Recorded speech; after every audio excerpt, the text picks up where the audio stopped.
آج کے موضوع پہ جانے سے پہلے میں بڑھوں گا مفتی حنیف قریشی صاحب کی طرف، جہاں وہ موجود ہیں انبیاء کے بول کے ساتھ۔ تو آئیے چل کے دیکھتے ہیں انبیاء کے بول۔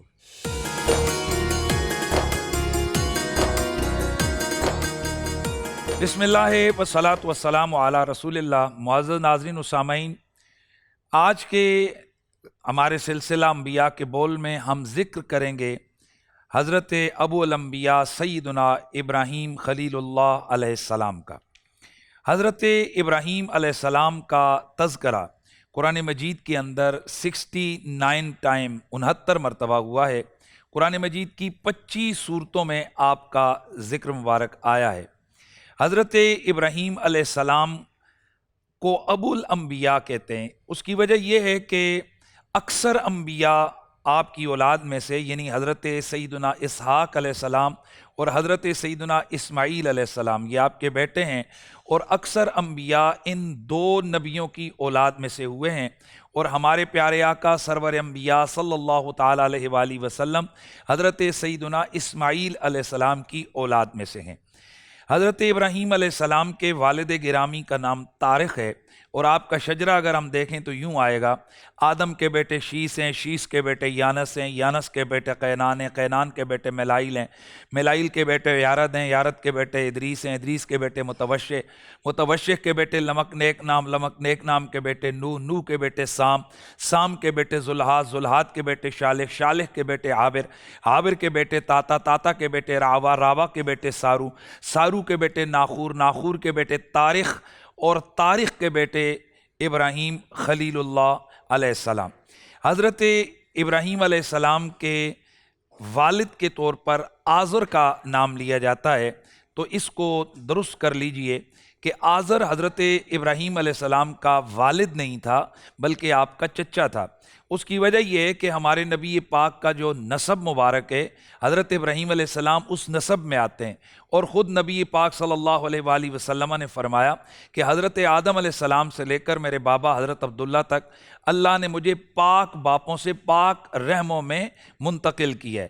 تو ایک جو آزر ہے وہ بلا شک و شبہ مشرک تھا، بت پرست تھا، تو اگر وہ حضرت ابراہیم علیہ السلام کا والد مانا جائے تو اس سے پھر نبی علیہ السلام کی وہ جو حدیث ہے اس کا انکار آئے گا کہ آپ نے فرمایا کہ میرا جو نور مبارک ہے یہ پاک باپوں سے پاک ماؤں کے رحموں میں منتقل ہوا، تو تاریخ مشرک ہے اور مشرک پاک نہیں ہے۔ انما المشرکون نجس، مشرک نجس ہوتے ہیں، لہٰذا یہ ماننا پڑے گا کہ کوئی ایسا شخص کہ جو نجس ہو وہ نبی علیہ السلام کے شجرہ طیبہ میں نہیں آ سکتا، لہٰذا تاریخ ہی حضرت ابراہیم علیہ السلام کے والد ہیں، اور وہ صاحب ایمان و صاحب ایقان تھے۔ آپ کا لقب ابو الانبیاء اور خلیل اللہ ہے، اور قرآن مجید برہان رشید کے اندر حضرت ابراہیم علیہ السلام کی ذات والا صفات کے متعلق بہت سارے قصص اور واقعات کو ذکر کیا گیا ہے، اور بہت سارے آپ کے معجزات کا ذکر بھی قرآن مجید میں موجود ہے۔ حضرت سیدنا ابراہیم علیہ السلام جب آپ کی ولادت باسعادت ہوئی تو اس سے قبل نمرود بادشاہ، یہ اس کا دور ہے جب حضرت ابراہیم کی ولادت ہو رہی ہے، تو نمرود بادشاہ کو بہت سارے نجومیوں نے یہ خبر دی کہ ایک ایسا بچہ اس سال پیدا ہوگا کہ جو تیری حکومت کو ختم کر دے گا اور تیرے ان بتوں کو توڑ دے گا اور تیرے لیے حکومت میں مشکلات پیدا کرے گا۔ چنانچہ نمرود نے حکم دیا کہ اس سال میں پیدا ہونے والے بچوں کو قتل کر دیا جائے۔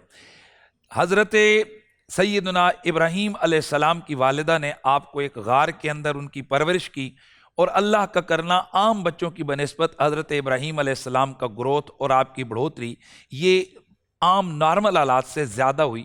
15 ماہ کے بعد حضرت سیدنا ابراہیم علیہ السلام کی والدہ ان کو غار سے باہر لے کر آئیں، تو یہ محسوس نہیں ہوتا تھا کہ یہ 15 ماہ کے ہیں، بلکہ زیادہ عمر کے محسوس ہوتے تھے، اور یہ اللہ وحدہ لا شریک کی ایک تدبیر تھی کہ جو حضرت ابراہیم علیہ السلام کی زندگی مبارکہ کو بچانے کے لیے تھی۔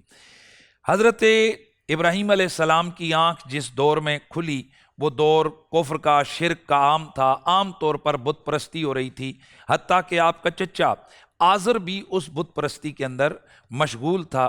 آپ نے اپنے چچا سے آغاز کیا اور اسے منع کیا کہ تو بتوں کی پوجا نہ کر، اور اس کے ساتھ ساتھ حضرت ابراہیم علیہ السلام لگاتار، چونکہ پیغمبر کی جو سرشت ہوتی ہے اسی کے اندر طہارت ہوتی ہے، توحید اس کی رگ و رگ کے اندر سمائی ہوتی ہے، تو آپ کی نفرت بت پرستی کے ساتھ یہ یقینی امر تھا۔ لہذا حضرت ابراہیم علیہ السلام نے تمام لوگوں کا رد کرنا شروع کیا اور انہیں منع کرنا شروع کر دیا کہ وہ بت پرستی سے باز آ جائے۔ ایک واقعہ بڑا زبردست ہے کہ حضرت ابراہیم علیہ السلام کی قوم، ان کا یہ معمول تھا کہ سال کے بعد ان کے ہاں ایک میلہ لگتا، ایک عید کا سا سما ہوتا، اور وہ لوگ جنگل میں جاتے اور جاتے ہوئے اپنے کھانے وغیرہ اپنے بتوں کے پاس چھوڑ کے وہ جنگل میں چلے جاتے اور جنگل میں لا و لاب میں مشغول ہوتے، شام کو واپس آتے تو وہ آ کر بتوں کی پوجا کرتے اور پھر وہاں پڑا ہوئے کھانے کو بطور تبرک کے وہ استعمال کرتے۔ چنانچہ جب اس عید کے موقع پر یا اس میلے کے موقع پر حضرت ابراہیم علیہ السلام کو وہ ساتھ لے جانے لگے تو اللہ کے نبی حضرت ابراہیم علیہ السلام نے اوپر آسمان کی جانب دیکھا، گویا کہ آپ کچھ اندازہ لگا رہے ہیں، اور آپ نے فرمایا کہ انی سقیم، میں تو بیمار ہونے والا ہوں۔ فنظر نظرتن فی النجوم، ستاروں کو دیکھا، فقال انی سقیم، تو فرمایا میں تو بیمار ہونے والا ہوں۔ چنانچہ آپ کی قوم یہ سمجھ کر کہ آپ علیل ہیں وہ چلی گئی۔ پیچھے حضرت سیدنا ابراہیم علیہ السلام ان کے بت کدے میں تشریف لے گئے اور وہاں جو بت تھے ان کے سامنے پڑے ہوئے کھانے کو اٹھایا اور اٹھا کر ان کو کہا کہ یہ اس کو کھاؤ، وہ انہوں نے کھایا کوئی نہیں۔ پھر حضرت ابراہیم علیہ السلام نے ان سے پوچھا ما لکم اللہ تنطقون، کیا ہوا تم کو؟ اللہ تاکلون، تم کھاتے نہیں ہو، وما لکم لا تنطقون، بولتے نہیں ہو، نہ وہ کھا رہے، نہ وہ پی رہے، نہ وہ بول رہے ہیں۔ چنانچہ حضرت ابراہیم علیہ السلام نے وہیں پہ پڑا ہوا ایک بسولہ، ایک بڑا کلہاڑا اٹھایا اور اس سے ان کو توڑنا اور مارنا شروع کر دیا، یہاں تک کہ تمام بتوں کو توڑ کر وہ کلہاڑا ایک بڑے بت کے کندھے پر رکھ دیا۔ جب شام کا وقت ہوا ان کی قوم واپس آئی اور انہوں نے آ کر اپنے ان بتوں کو ٹوٹے ہوئے دیکھا، کسی کا سر نہیں، کسی کا بازو نہیں، کوئی اوندا گرا ہوا ہے، تو وہ پریشان ہو گئے اور کہنے لگے ہمارے خداؤں کو کس نے توڑا، ہمارے خداؤں کو کس نے توڑا؟ تو ان کو یاد آ گیا کہ ابراہیم علیہ السلام نے باتوں باتوں کے اندر کئی دفعہ یہ کہا تھا کہ تاللہ لأکیدن اصنامکم، اللہ کی قسم میں تمہارے ان بتوں کو توڑ دوں گا۔ تو انہوں نے کہا بھئی وہ انہوں نے یہ کیا ہے، انہوں نے کیا ہوگا کیونکہ انہوں نے قسم کھائی تھی۔ چنانچہ جب حضرت ابراہیم علیہ السلام کو بلایا گیا اور آپ سے پوچھا کہ ہاں آپ نے توڑا ہے، تو اللہ کے پیغمبر نے فرمایا میں نے کب توڑا ہے؟ یہ دیکھو جو توڑنے والا آلہ ہے، آلہ قتل، یہ تو اس کے بڑے بت کے کندھے پر ہے، اس سے پوچھو اس نے توڑا ہوگا۔ تو کہنے لگے ابراہیم یہ کیسے ہو سکتا ہے کہ یہ بے جان پتھر کا بت یہ بولے اور بتائے کہ اس کو کس نے توڑا ہے، یہ باقیوں کو کس نے توڑا ہے؟ اللہ اکبر!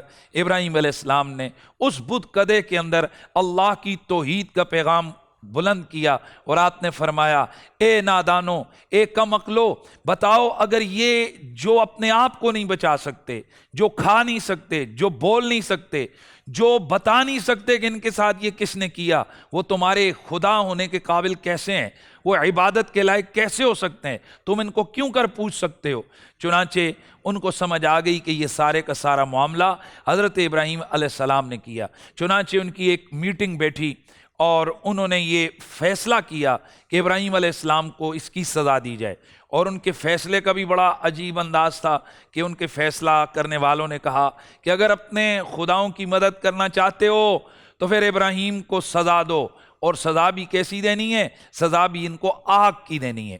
چنانچہ یہاں سر بھی ایک چیز بڑی عجیب ہے کہ یہ کیسے خدا ہیں، یہ کیسوں کو پوج رہے ہیں کہ جن کا بدلہ لینے کے لیے لوگ کھڑے ہو رہے ہیں اور لوگوں کو، پجاریوں کو کھڑا ہونا ہے۔ یہ عجیب قسم کے ان کے الہ اور خدا ہیں۔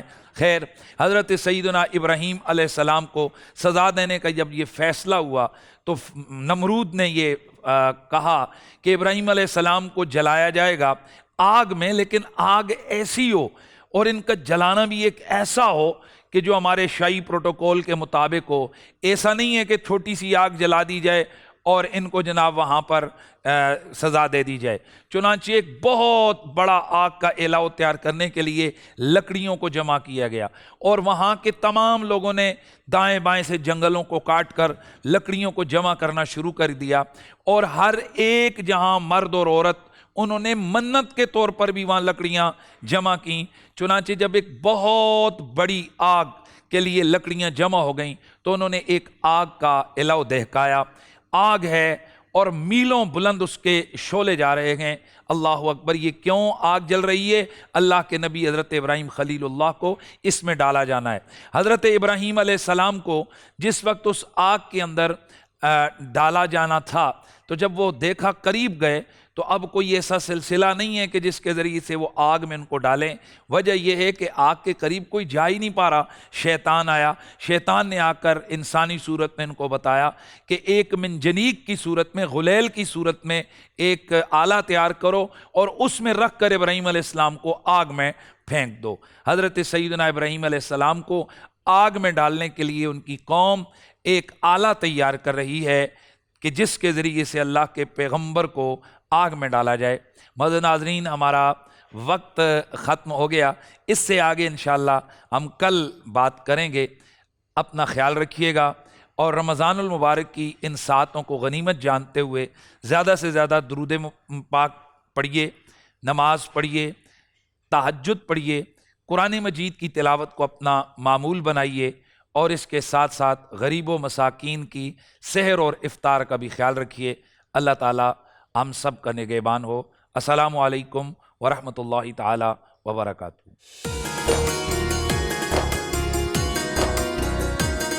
پورا سال انتظار تھا مجھے. اس رمضان میں 30 دن 6 ٹیمز، 12 کنٹیسٹنٹس، کیش کا پاؤں. اب گیم وہ ہوگا جسے آپ کا نہیں ہوگا. جس نے جو کرنا تھا کر لیا. لاکھوں عوام کو دینے کا ذمہ ہم نے حصہ. شور گونجے گا ہر گلی نکڑ اور دکان. رمضان لیگ بنے گی آپ کی پہچان. نعرہ لگے گا تو پارا چڑھے گا. گیم شو ایسے چلے گا. رمضان لیگ روزانہ شام 7 بجے صرف بول انٹرٹینمنٹ پر. بول انٹرٹینمنٹ کے شوز دیکھنے کے لیے ہمارے چینل کو سبسکرائب کریں اور بیل آئیکن پر کلک کرنا نہ بھولیں.